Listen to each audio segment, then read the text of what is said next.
I'm Gab. He's Jules. Blue skies over West London. Sort of. Jules, it's International Week again, but everything is overshadowed by international news. That England have a new manager and a wonderful headline in Bild in Germany. The motherland of football is getting a German dad. Yeah, not so many good headlines in England, especially in one newspaper, calling it a sad day for English football or something like that for England. It is. Okay, this is one of the 3 points I was going to make. And we've touched upon it. It is a bit sad. Why?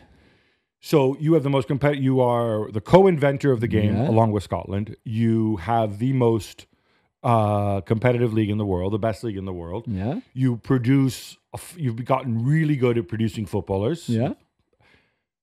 And yet you can't produce coaches. It is an indictment of the system.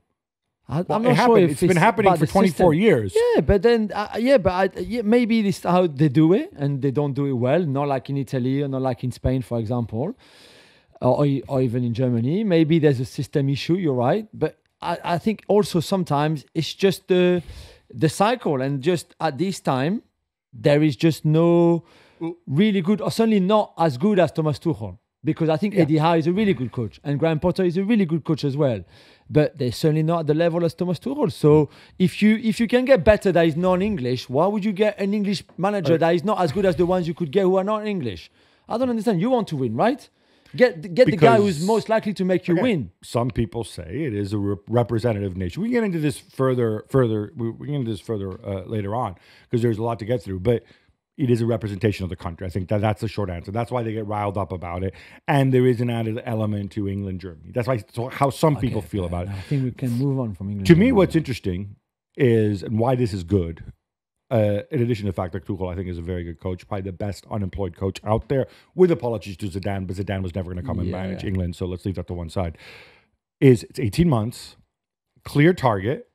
He's there to win now. And I made the point in my column, which is up on the site for those who want to read it, is I think there's a feeling at the FA that there is a window of opportunity.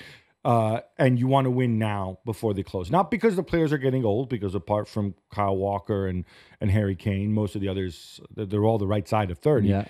But because you have a certain momentum here, 2 Euro finals, World Cup semifinal, World Cup quarterfinal.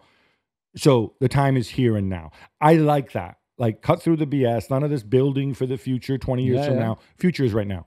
Yeah, that's what I said on Monday on the show when we talked about Tuchel and Carsley, etc. This is it. It's a very different situation than other countries who change for a different style or for a rebuilding job or for an abrupt departure. This is very different. You've got that momentum, and he's a winner. That's why I've got no issue with the fact that he's not English. That's it. And I don't really understand, again, why some people have, but he's a winner. He's going to make them win. I will explain that part to you on the Gab and Jules podcast.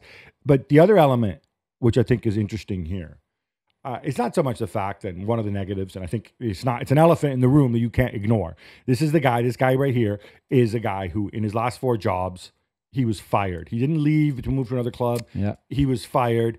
And he was fired after falling out with the people above him. Yeah. So I think that is definitely a talking point that we can get into. Good news is for England, there won't be anybody buying players that he doesn't want or not buying players he does want. Yeah. That is a positive. What I find interesting from Tuchel's perspective is he is backing himself. In some ways, for him to do better than Southgate, he has to win the World Cup, right? Maybe reach the World Cup final, lose, whatever. Say, that's better than reaching the Euro final, whatever, right? But he's got to, that it's the bar that Southgate has set. Yeah. That is a very high bar because there's a lot that can go wrong. He could have taken the more patient route. He could have sat there and look, the Manchester United job will become available at some point. It's not just that. There are other jobs. There are ways back in Germany, maybe more difficult. You've already been at Bayern, you've already been at Dortmund.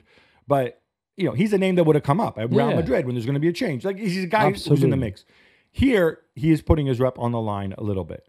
Yeah, I think there's a couple of things. I think a job like this, at this time, with the squad that he will have with England, comes once in your career. Manchester United, Real Madrid, those big European clubs, someone like him who's 51 years old, they will come again. England, in this context, with this kind of winning mentality because of the 2 finals they played, the talent. This is now, and I'm not sure he will ever come back to him. So that's one of the reasons. And also, he's a winner. He knows he can turn things around. He did it before. And I think there's no reason why he could not do it. That's how he sees it. But then, like he said yesterday in his press conference on Wednesday, this is all the unknown for him because he's never been in an environment where you only train 10 days in July, 10 days in September, October, November, etc. So it's a different rhythm for him to adapt to as well. It's a very different rhythm. We're going to break all of this down on the Gab and Jules podcast.